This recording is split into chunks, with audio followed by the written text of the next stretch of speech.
cuando les ponen música.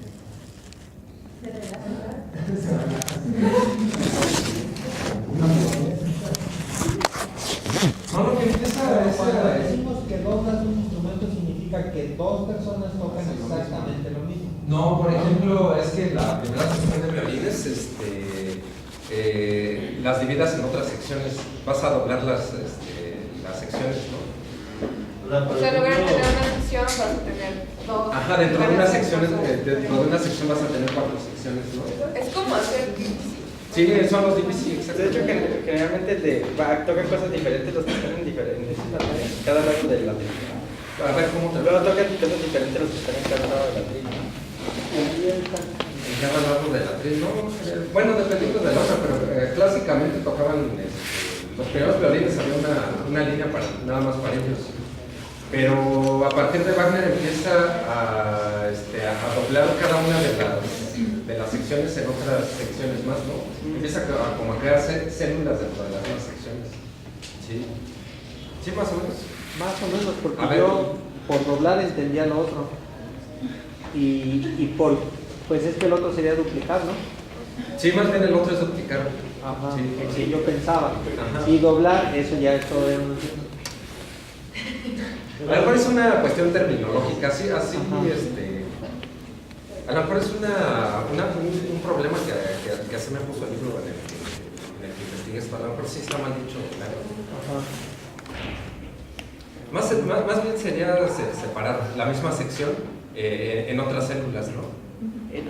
Para que hagan distintas cosas. Ajá, o sea, distintas una cosas. sección antes hacía, por decir algo, 2 cosas, ahora va a ser 3 o 4 cosas. Sí, exactamente. Exactamente. Sí.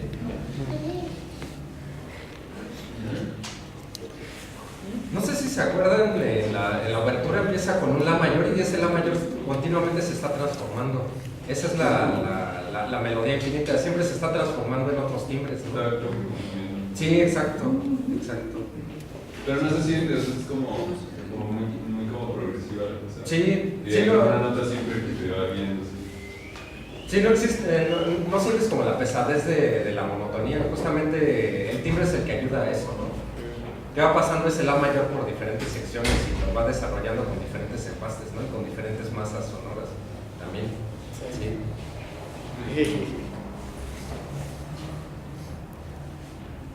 Bueno, algo que escribe Franz Liszt sobre la abertura del Lohengrin es lo siguiente, les voy a citar literalmente. Dice, la abertura es una especie de fórmula mágica, como una iniciación misteriosa, prepara nuestras almas para la contemplación de cosas inesperadas y de un sentido más elevado que los de la vida terrenal, relevando un sentido místico siempre presente y siempre escondido en la obra. Liszt con esta cita está hablando de un simbolismo oculto en la obra. Justamente es el tema del grial que siempre está atrás de cada uno de los personajes, ¿no? Ahí está el leitmotiv también. O sea, de alguna manera, musicalmente y escénicamente hay muchos simbolismos. Ahorita ya les dije también el simbolismo que tiene, por ejemplo, el cisne, ¿no? Por ejemplo, el de la bruja otro que me estaba preguntando Mar hace rato, representa la imposibilidad consciente y también como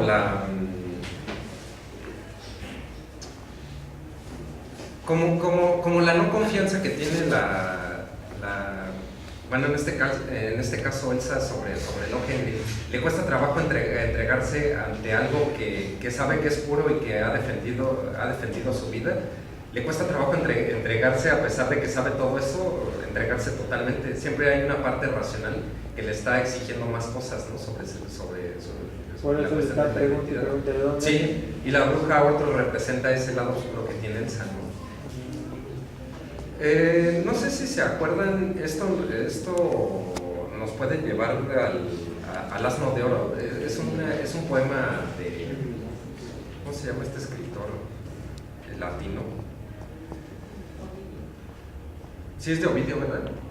Sí es de Ovidio, no me acuerdo, o Apulillo, no, por eso Ovidio Apulillo, que justamente habla sobre la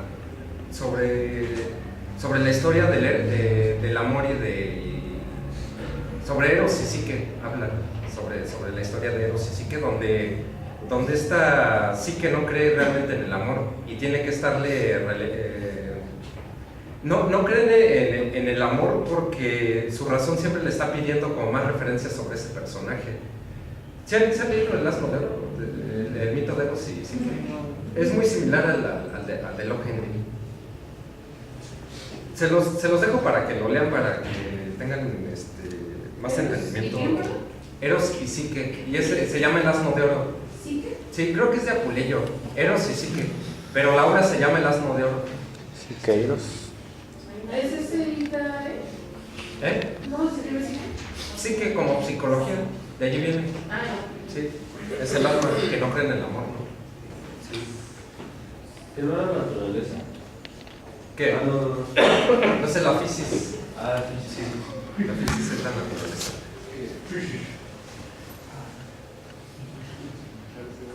El asno parece una, ¿cómo se dice? Una parodia del Bellezino de Oro.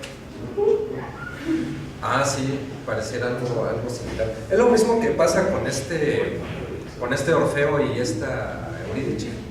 Es la misma historia. ¿Se acuerdan que Orfeo no cree que Eurídice lo iba a seguir aún en el reino de los muertos, ¿no? Sí. Allí el que falla es Orfeo. Sí, voltea y... Sí, exactamente. Esa misma historia se va plasmando en diferentes momentos. Y Lohengrin es una continuación de esta misma historia, ¿no?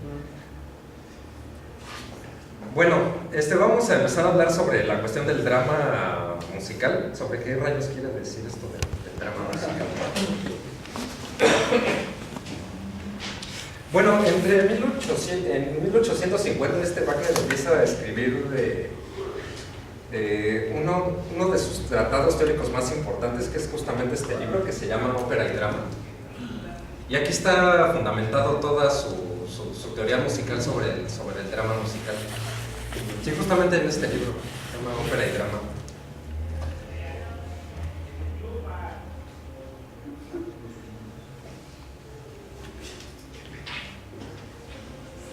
Y bueno, aquí empieza a desarrollar una contraposición contra la ópera tradicional, basada en una idealización sobre la antigua tragedia griega.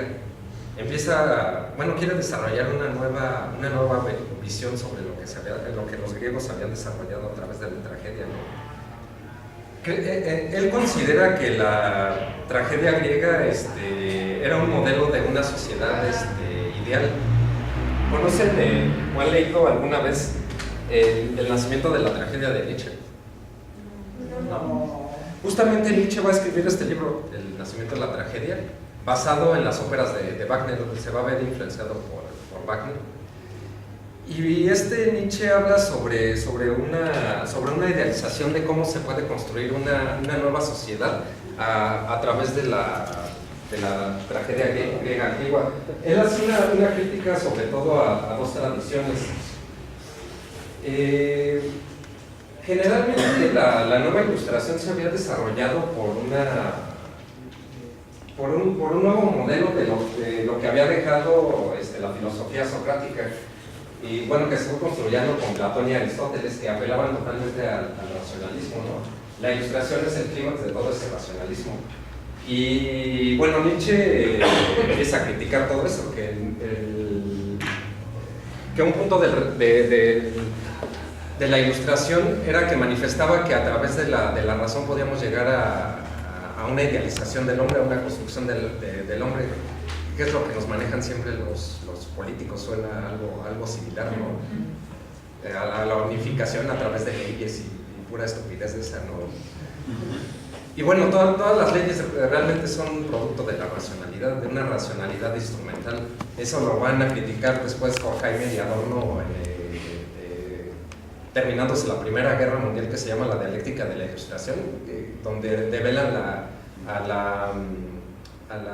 al racionalismo como puramente instrumental. Las guerras es una maquilación también de la racionalidad, ¿no?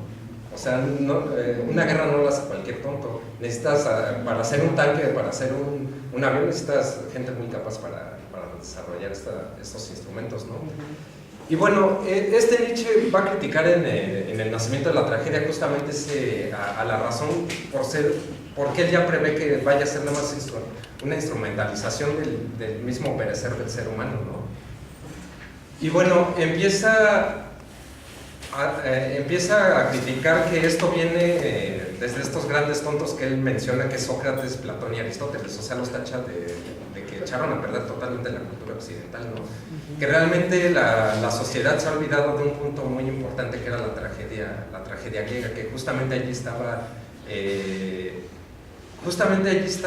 el punto central donde se pudo haber desarrollado de una mejor manera toda la civilización, justamente a partir de los poemas épicos de Homero y los de Hesíodo. Él va a apelar mucho sobre todo a estos personajes, ¿no? Pero ¿por qué la tragedia y no la ética, por ejemplo, que tendría más lógica decir la ciencia más la ética nos da un resultado mejor que la ciencia más la tragedia? Porque la ética también es parte de la razón. Sí. La ética, ¿qué te empieza a generar? Te empieza a generar leyes para controlar una moral. Es una instrumentación más de la razón, la ética. Y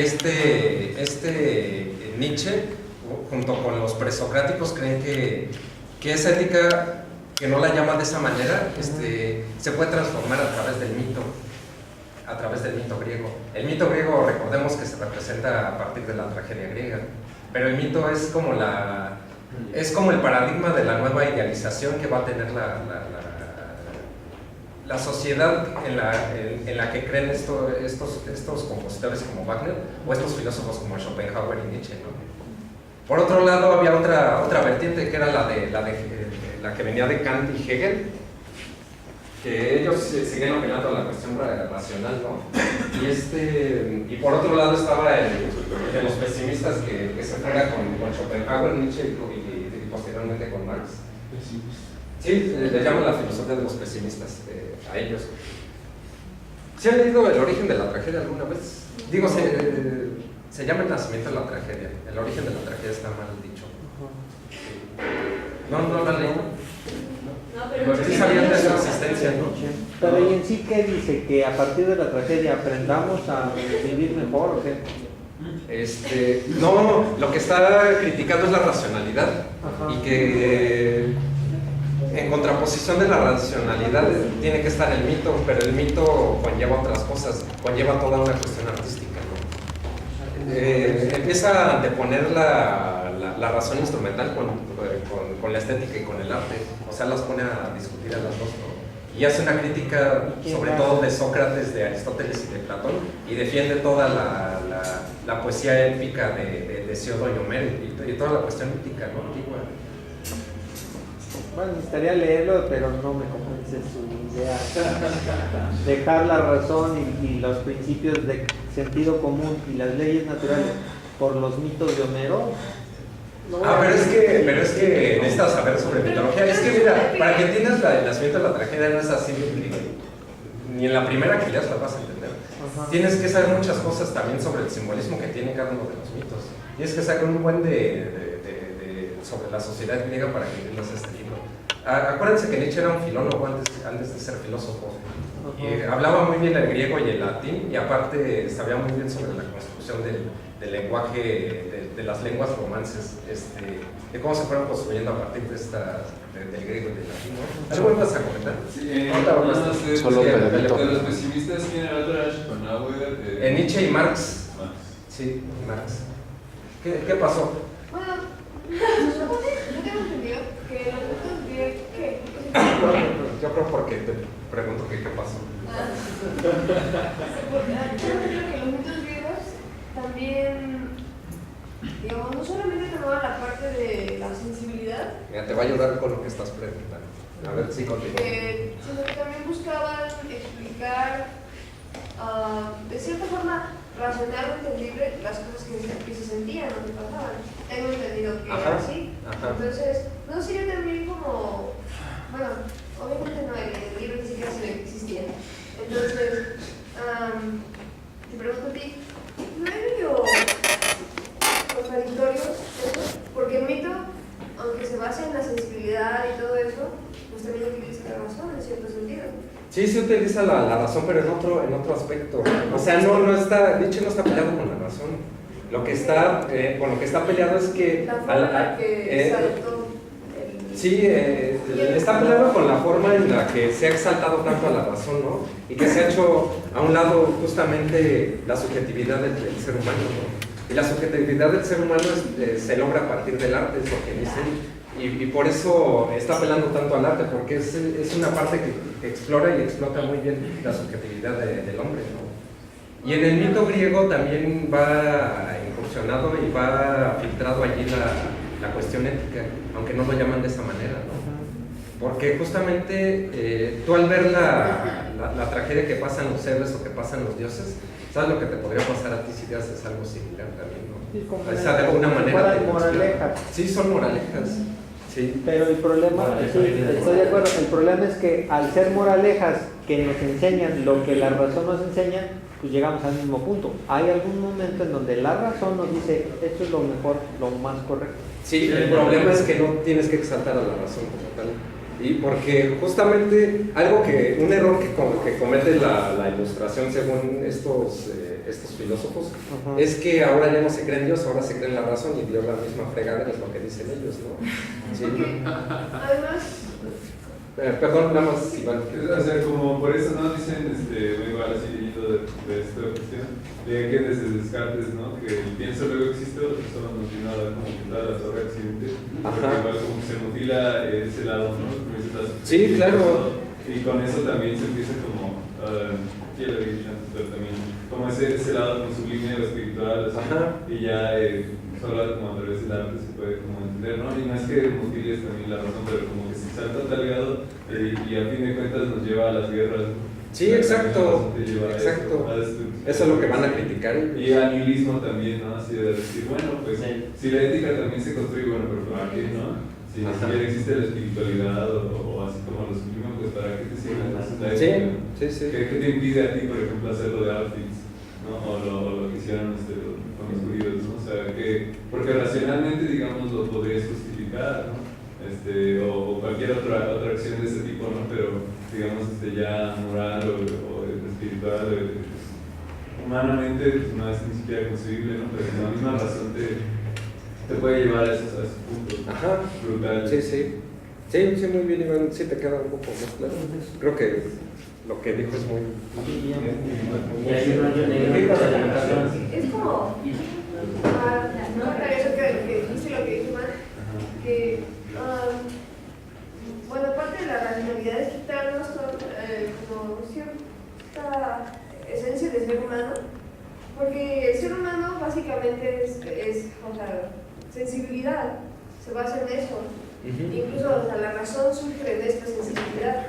La física, por ejemplo, surge de la sensibilidad. Entonces, es parte también del mito, demostrar la sensibilidad humana. Y creo que desde este punto, pues tiene mucha razón, lo que plantea Nietzsche en el libro. Nos hacemos como de cierto modo robots o máquinas de pensamiento que solamente se enfocan en pensar lo que es racional, sin tomar en cuenta nuestro lado humano, que es lo que nos hace humanos, nuestra parte espiritual y sensible. Esto que están mencionando son los puntos que va a estar desarrollando y defendiendo Nietzsche. A veces a Nietzsche no se le entiende también. O sea, se le dice, sí, es muy bueno Nietzsche porque critica el cristianismo. Ese no es Nietzsche, ¿no? O sea, Nietzsche va más allá. Nietzsche critica el cristianismo por una parte central que tiene, que después se va a convertir en el raciocinio de la cultura occidental. Realmente no critica como tal a la religión, critica lo que el hombre adopta de ella, ¿no? O sea, Nietzsche empieza a generar esta cuestión posmoderna. Él es el iniciador de la ideología posmoderna en cuestión filosófica. Y bueno, es cuando les digo que a veces manosean tanto a Nietzsche que ni siquiera lo llegan a entender bien, porque justamente no han leído ni siquiera el origen de la tragedia, que justamente allí es el primer libro que él escribe, por cierto. Allí plantea sus primeras ideas que va a ir desarrollando posteriormente, ¿no? Tal vez una forma burda de decirlo, de entender a Nietzsche sería, como solo tienes un martillo, todo lo arreglas a golpes. Ajá.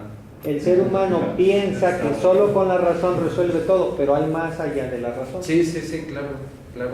Y bueno, luego lo toman que nada más con la crítica destruyes todo, y no es cierto tampoco. Eso es lo que retoman luego de Nietzsche, que con la crítica puedes destruir todo. Y no, no es cierto, no construyes luego nada.